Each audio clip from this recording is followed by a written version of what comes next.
All right, so we are going to pick up where we left off last time. We're going to go ahead and finish chapter 5 of Mark. So if you want to be opening there, we'll pick up starting in verse 21, and we'll get into chapter 6 as well. So just to kind of reorient us where we were when we left off last week. So we were in this section of chapter 4 and chapter 5 in Mark where we're going through a series of stories that were given by the author about Jesus. And these are stories where Jesus is demonstrating his mighty works. Sorry, the slide hasn't advanced, I guess.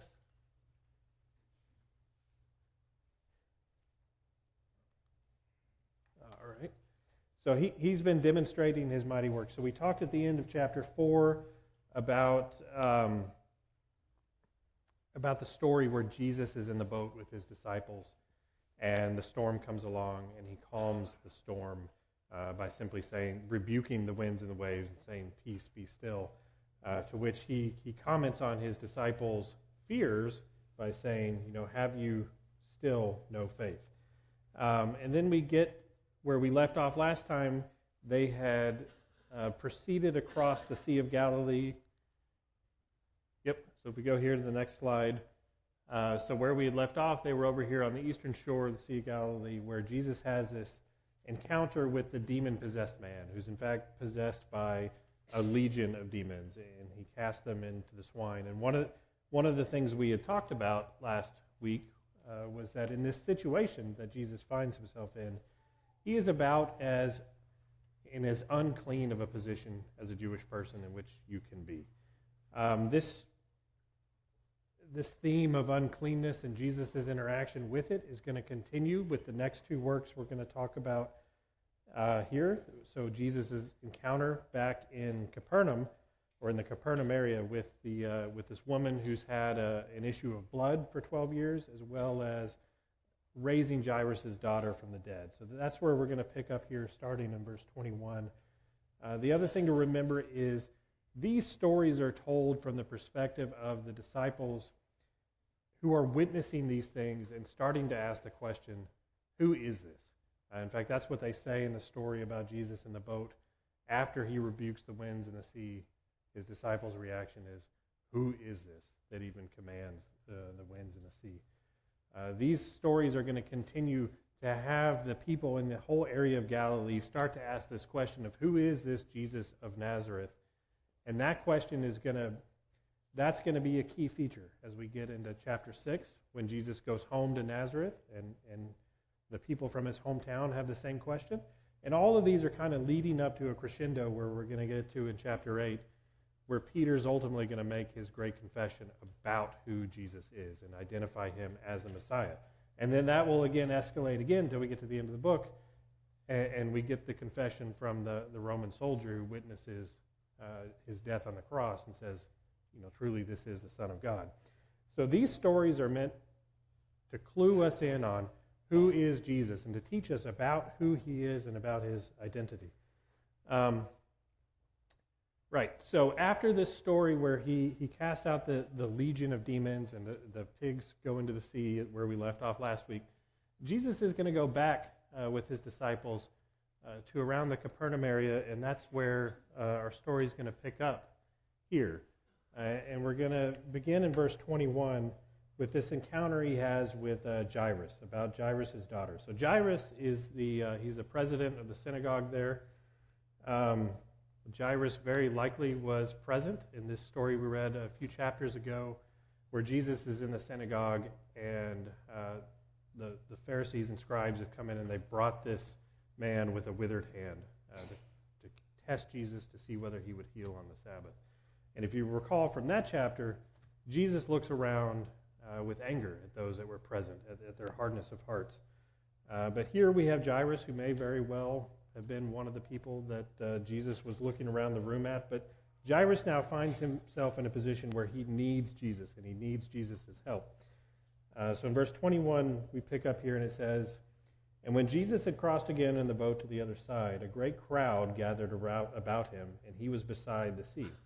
So this is the other theme that we've been seeing building and building. His popularity is growing as he's teaching throughout Galilee, and these crowds are starting to descend around him.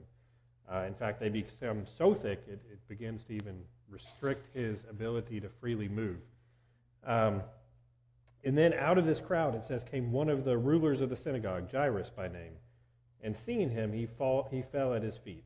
So Jairus, in verse 23, it says, implores Jesus earnestly, saying, my little daughter is at the point of death. Come and lay your hands on her, that she may be made well and alive. And he went with him. So Jesus agrees to go along with Jairus. Jairus pleads on behalf of his little daughter. We're going to come to find out that she's 12 years old here in a moment. But again, now we see sort of the impact of these crowds. So crowds are coming to him. They're coming to him for healing. They're bringing him people who are possessed by demons, people with infirmities and physical maladies. People are just trying to get as close to Jesus as possible. And that's the gist we get here. There's a great crowd that's followed about him and thronged about him. And it says, and there was a woman who had a discharge of blood for 12 years, who had suffered much under many physicians and had spent all that she had and was no better, but rather grew worse. And she had heard the reports about Jesus and came up behind him in the crowd and touched his garment. For she said, if I touch even his garment, I will be made well. And immediately the flow of blood dried up, and she felt in her body that she was healed of her disease.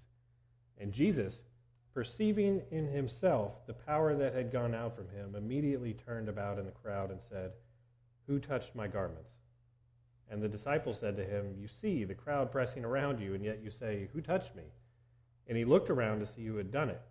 But the woman, knowing what had happened to her, came in fear and trembling and fell down before him and told him the whole truth. And he said to her, daughter, your faith has made you well. Go in peace and be healed of your disease.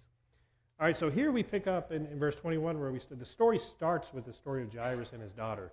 And then we see in what turns out to be pretty typical Mark style, that he's going to tell us a story in the shape of a sandwich. So he's going to begin with one thing and end with the same thing, and there will be a different story in the middle. And that's what we have here. This woman with this issue of blood is in the middle of this story. So she had had this disease, this problem for 12 years. Now you can look back in Leviticus, I believe it's Leviticus chapter 15, and you can see what the implications of this were for her. So having this discharge of blood, having it perpetually for 12 years, meant that this woman was in a state of perpetual uncleanness.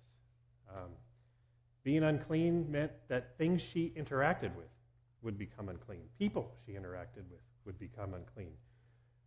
She couldn't go to the temple until she was clean. She would have to wait a period of even 7 days after her discharge was finally resolved before she could even go to the temple, and then she could go to the door of the temple, and they would make a sacrifice for her. So she's very much outside of the people of God, living basically as an outcast.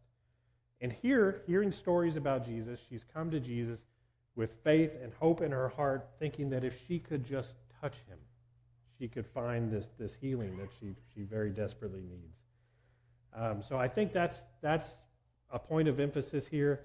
She comes up to him and she touches his garment. It says in the other gospel accounts, in fact, that she didn't touch his whole garment. She touched the fringe of his garment. So she just barely touches what is thought, or kind of, there are 4 tassels perhaps on his garment. She just barely touches one of the tassels, and she's healed. She's healed right then and there. So I think one of the things we see here is that this woman who was unclean and would bring uncleanness into anyone she comes in contact with, she takes a huge gamble. You know, if people knew she was there, it wouldn't have been received well. But she goes up to this prophet, who some think to be the Messiah, and she draws near to him. And Jesus notices. She touches the fringe of his garment. She is healed. Touching Jesus should have made him unclean. But that's not what happens in this story. In fact, she is instantly clean. She is instantly cleansed. It says that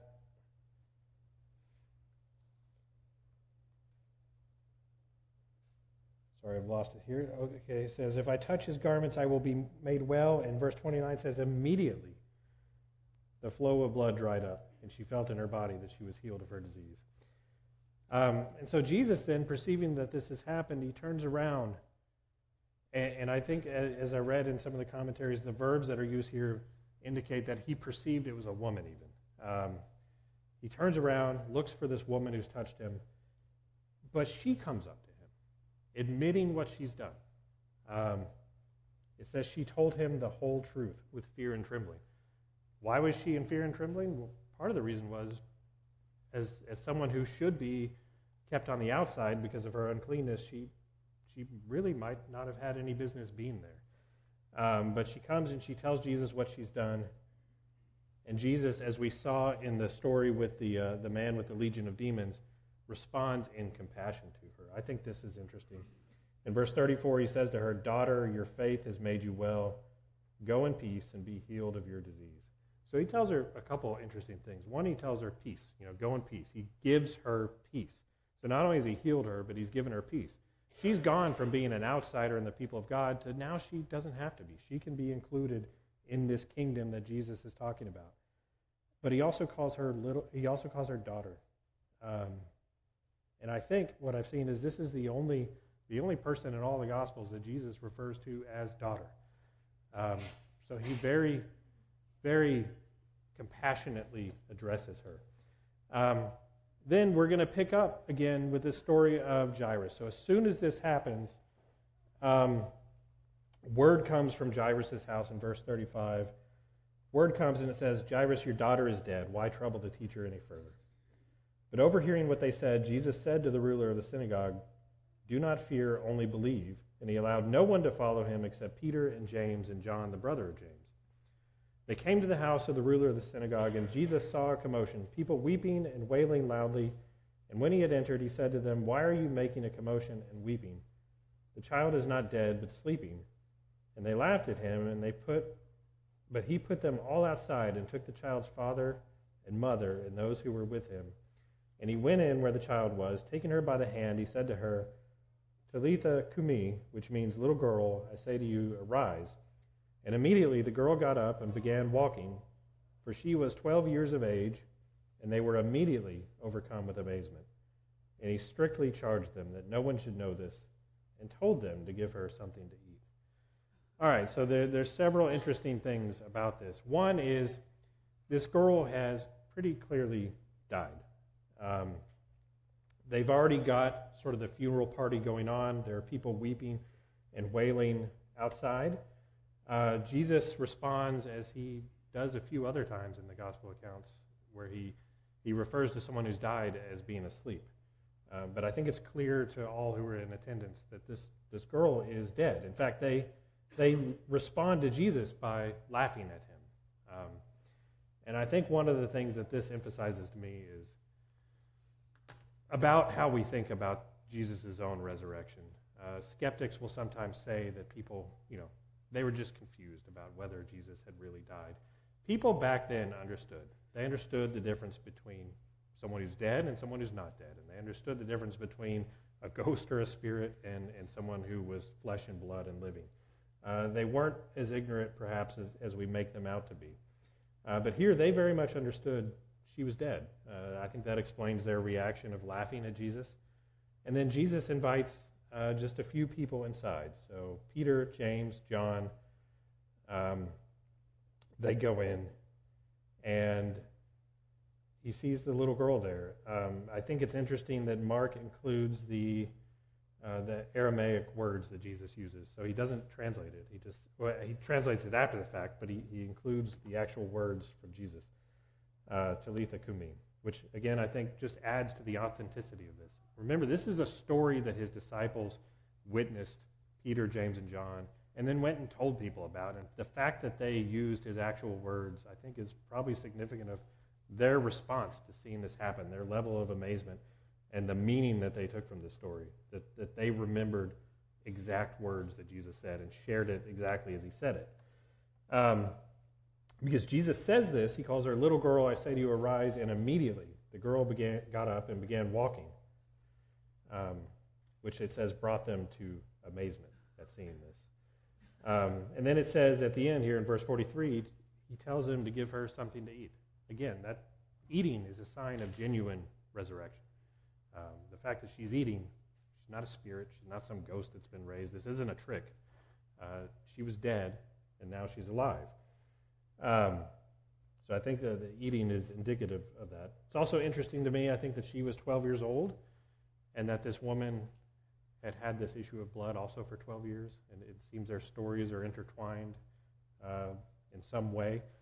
Or perhaps it's just coincidence, but it's interesting to me. Anyone have any comments on this? We have one back here. Mr. Walton. It seems rather unusual that a leader of the synagogue would admit openly that Jesus had power, that they were constantly saying he's of the devil. And I often wonder what his situation was when he went back, if people saw that he was acting like a follower of Jesus and yet he was president of the synagogue, if that caused him any angst with them. Yeah, I think that adds some color to what we're reading about. There are three groups of people we see interacting with Jesus. There are his followers and his disciples who are loyal to him, and there are his opponents. And then there are people trying to work out who he is. They're trying to understand what's going on. How is he doing these things? Where does this wisdom come from? How do we explain this? I think very much people were asking themselves, what is the meaning of this? Marshall? He pointed out that the woman with the blood disorder problem, that she was afraid. And it's no surprise to me that she was afraid. She was someone that had clearly been trying to get rid of this issue for many years, had spent all of her money, couldn't find anyone, and she touches Jesus' robe and is immediately healed. Something that she's been striving for how long and was unable to do it. And this man didn't even do anything to her. He was just there, right? Jesus obviously healed her, but it was through her effort and faith that this happened. Of course she would be scared because, and in my mind, I'm sitting there thinking, well, would he take it back? Because I didn't ask him for this. I kind of made it happen on my half by going after and touching his robe. The fear is unsurprising to me at all. But I thought that was interesting that you brought that out. Yeah, I think one of the beautiful parts of this story is her uncleanness and her interaction with God incarnate, even just touching him in her unclean state. You have this woman, she couldn't even approach the temple until she had been clean. And then she'd have to wait 7 days, and then she could only go to the entrance. But here you have a living, breathing, walking, talking manifestation of God, the Holy of Holies in person, and she comes right up to him, and he responds with compassion and heals her and calls her daughter. To me, I think that's something very beautiful about the nature of Jesus and who he really is. We had a comment over here. I was going to say that all these stories, have to do like you have up there, that this is all, Jesus is surrounded by uncleanness. And I just think it's interesting that under the Mosaic law, if clean touches unclean, clean becomes unclean. But when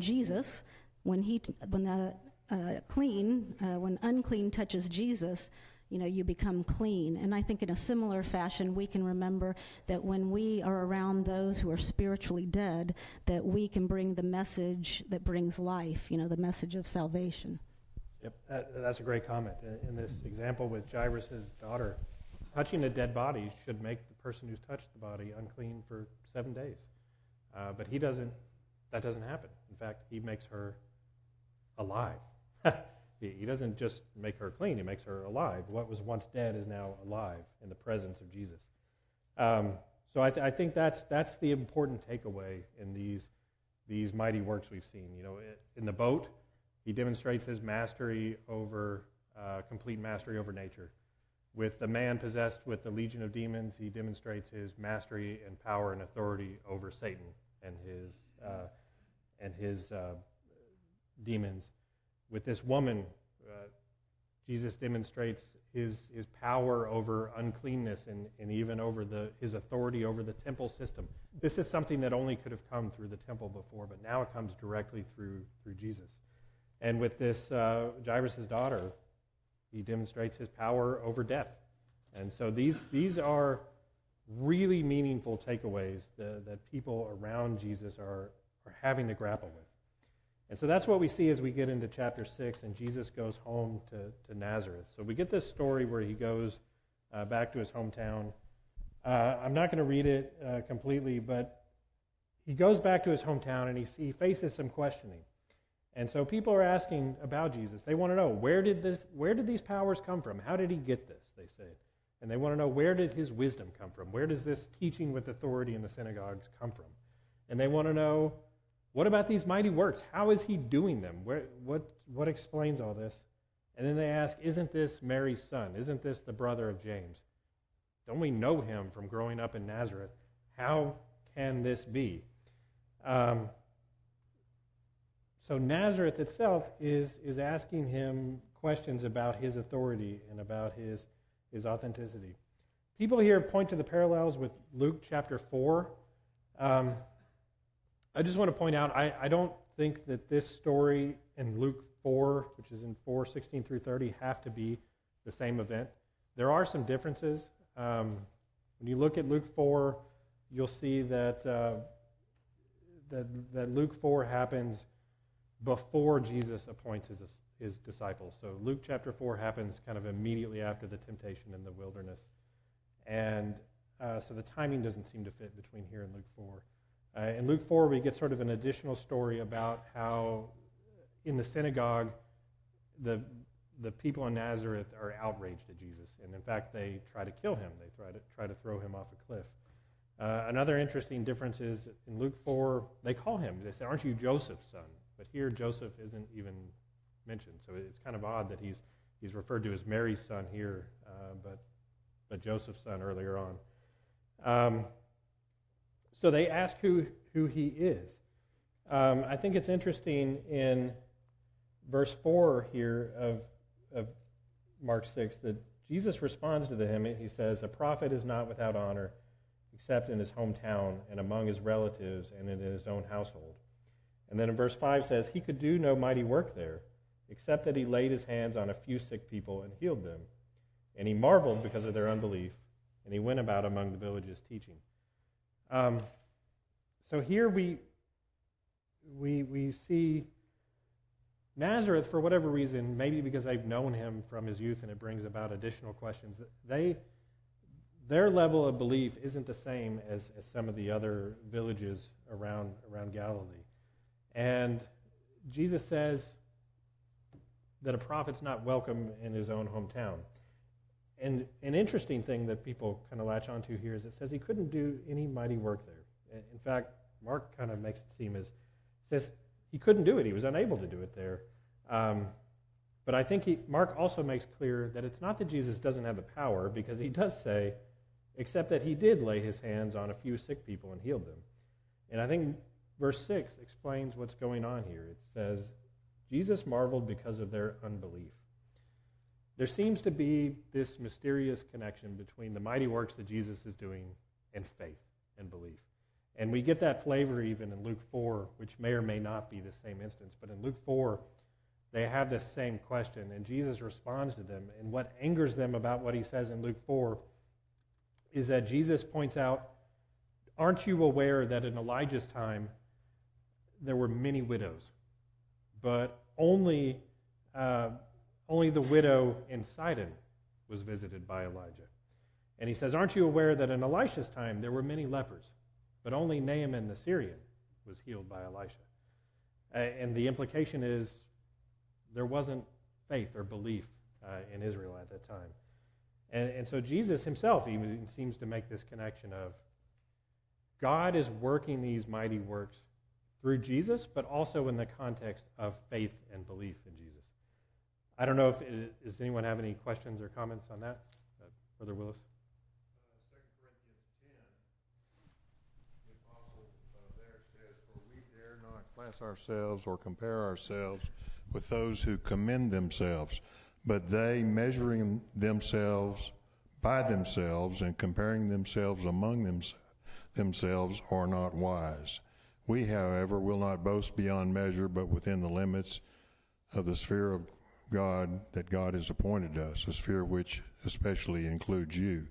The point being that those that were questioning Jesus were doing just that, comparing themselves with themselves and not comparing themselves with them. They laughed at him, they scorned him, they sought to kill him at miraculous things. And clearly here the Apostle Paul says we're not those kind of people, and we shouldn't be those kinds of people. I think the point of why they couldn't accept him. Thank you. Appreciate that. So moving on, we get here to verses 7 through 13. Here we see Jesus sending out his 12 apostles on a mission of preaching. So they're being sent out to spread news of the gospel. He sends them out 2 by 2. It's an urgent mission. He tells them that they're to travel very light.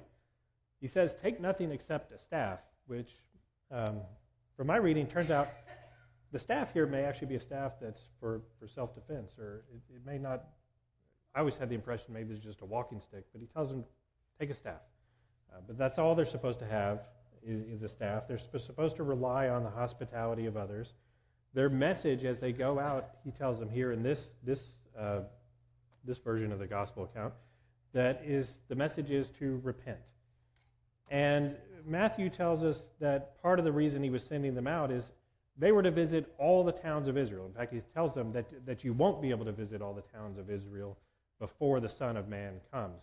But I think that's part of the urgency he's getting here, right? This story is progressing towards its ultimate conclusion. God's Messiah is going to be revealed. He's going to be revealed as the Son of God. And people are called to repent, to wake up, to see what's going on. And so I think one way to think about these apostles as they're sent out 2 by 2 to the different towns within Israel is that these are heralds. They are heralds that God's kingdom has come, that his Messiah is here, and he's calling on them to wake up. The interesting thing is this message about wake up is a message about the kingdom coming. It's a message about good things, good news, God's compassion and his mercy and salvation. But it's also a warning. It's also a warning about judgment. And that's, we pick up a flavor of that in this verse 11 when it says, I think this is a verse we know well, "And if any place will not receive you, they will not listen to you. When you leave, shake off the dust that is on your feet as a testimony against them." So I don't know that I don't take this as general advice for how we should spread the gospel. This is to me, I think this is very specific advice to his 12 apostles. They're going on a mission to call the towns and villages and cities of Israel to repent, and they're announcing God's kingdom and that Jesus has come. And this is a warning to these cities in Israel. This is a warning to Israel as a whole.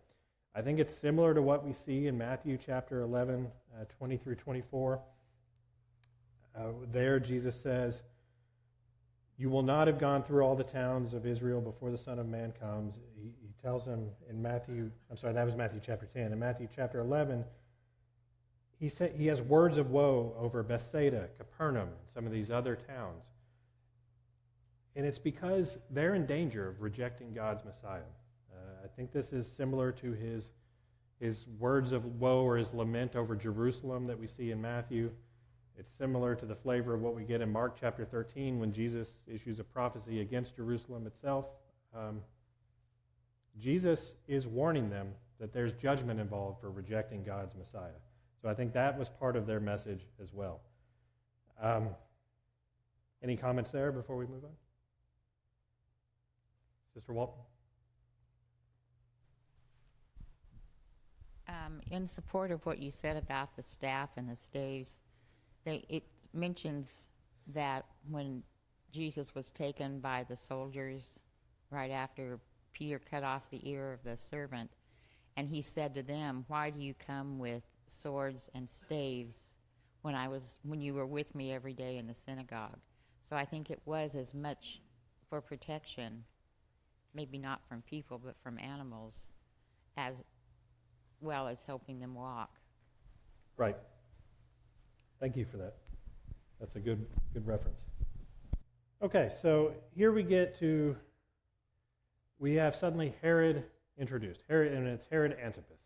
If you will recall from this map we looked at several times, this area right in here is the territory that Herod Antipas controlled. This area over here to the right is the territory that his half-brother, known as Philip the Tetrarch, controlled. And here we're going to get a story about those two kings. If I go the right way. And so this is a story about Herod Antipas. And so his territory, his rule includes this area of Galilee where Jesus is becoming very popular and drawing crowds, and people are starting to ask, who is this Jesus? And we see in verse 14 through 16 that Herod himself has taken notice. And now he starts asking, who is Jesus? It says, King Herod heard of it, for Jesus' name had become known. Some said, John the Baptist has been raised from the dead. That's why these miraculous powers are at work in him. But others said, he's Elijah. And others said, he's a prophet, like one of the prophets of old. But when Herod heard of it, he said, John, whom I beheaded, has been raised. For it was Herod who had sent and seized John and bound him in prison for the sake of Herodias, his brother Philip's wife, because he had married her. All right, so Herod, so-called purported king of the Jews at this time, Herod, by the way, was known for his political savviness. So he tried to strike a very delicate balance between adopting Judaism but also allegiance and loyalty to the Roman government. And so that, at the same time, made him acceptable to a lot of people, but also angry. A lot of people had reason to be angry with him for one of those reasons or the other. So Herod is very much seems to be a political operative. But here he's concerned. He's concerned about who this Jesus is. Some people are saying he's John the Baptist raised from the dead. And in fact, that's Herod's concern. Interesting, because we don't, as far as we know, John the Baptist didn't perform any miracles or mighty works like Jesus is doing. But Herod seems to be under the impression that these are a sign that John, the John the Baptist that he beheaded, has been raised from the dead and has sort of been vindicated and come back doing these mighty works. And Herod is, if he really believes that, I think quite rightly afraid. Others are pointing out that Jesus is Elijah. Some are saying he's a prophet like the prophets of old. I'm not sure we focus enough on Jesus as prophet. That title is not something Jesus necessarily rejected. In fact, he referred to himself in the story we just read in Nazareth as a prophet. He's certainly much more than a prophet, but Jesus, part of his identity, part of his role, was prophet. And in fact, that was one of the things that people were noticing and accepting, even if they weren't accepting his messiahship yet. All right, so that's the backdrop for all this. The story about Herod and John the Baptist, John tells us here. It's interesting to me that we get all the details here and kind of their the sordid and shameful details of this story. And it really was sordid and shameful when you read about it. You see here kind of the political backdrop to what's going on with John the Baptist and what's going on in the background behind Jesus as they're operating. You've got someone like John the Baptist who's going around preaching about adultery and marriage, and that puts him in peril with Herod, because Herod has quite the issue there. Herod has taken his brother Philip, the Tetrarch's wife, and John the Baptist preaching about this adulterous situation angered his wife Herodias, which ultimately we're told in this sordid and shameful story that's what led to John's death.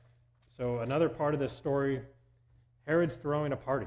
In fact, a very shameful party, it sounds like. It sounds like there's a lot of drunkenness, there's men present. For whatever reason, he appears to have his wife's daughter there dancing, even, for the men. She's the entertainment. I don't know that it's necessarily his own daughter, but it's at the very least his stepdaughter. And so that's how this comes about. In his drunken state, Herod offers up anything to this girl, up to half his kingdom, he says. And then we're told that what she asked for is the head of John the Baptist. Verse 25 tells us, immediately she came with haste and asked for this. And then the king was exceedingly sorry, but because of his oath and his guess, he didn't want to break his word. And so he immediately sent for the executioner. And that's how John the Baptist was killed. And so that's certainly a very shameful event. I do want to point out that ultimately John the Baptist is the one who's vindicated. This Messiah that John is proclaiming turns out to be just that. In fact, he's the Son of God. Herod doesn't meet a good end. History tells us that Herod Antipas, his life ends in banishment and poverty.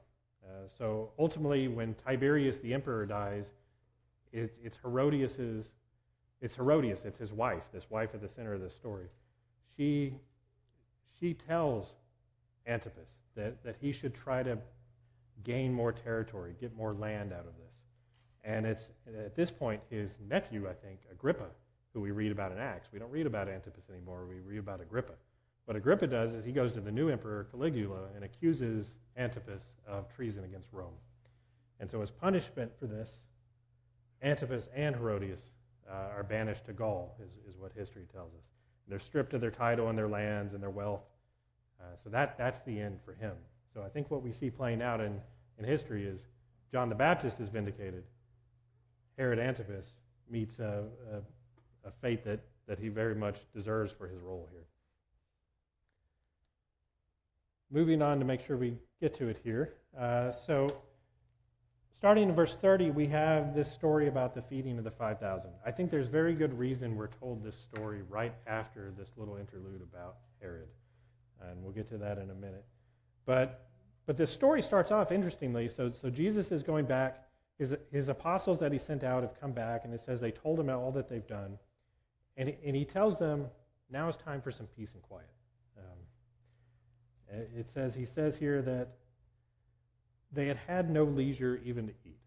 And so Jesus tells them, let's go off somewhere quiet, let's go off somewhere peaceful, just us. But that's not at all what happens. So the people of the region see that Jesus is back, they see that the apostles are back, they instantly begin following him. So I think Jesus and his apostles are in a boat, they're headed somewhere quiet, and you get this picture of all the towns kind of running the shoreline to converge on them to where they're headed. And so Jesus' plan for peace and quiet appears to be thwarted. And he's faced with this great crowd of people. But again, we see Jesus having compassion on them. So it says that he looks on them with compassion. This is in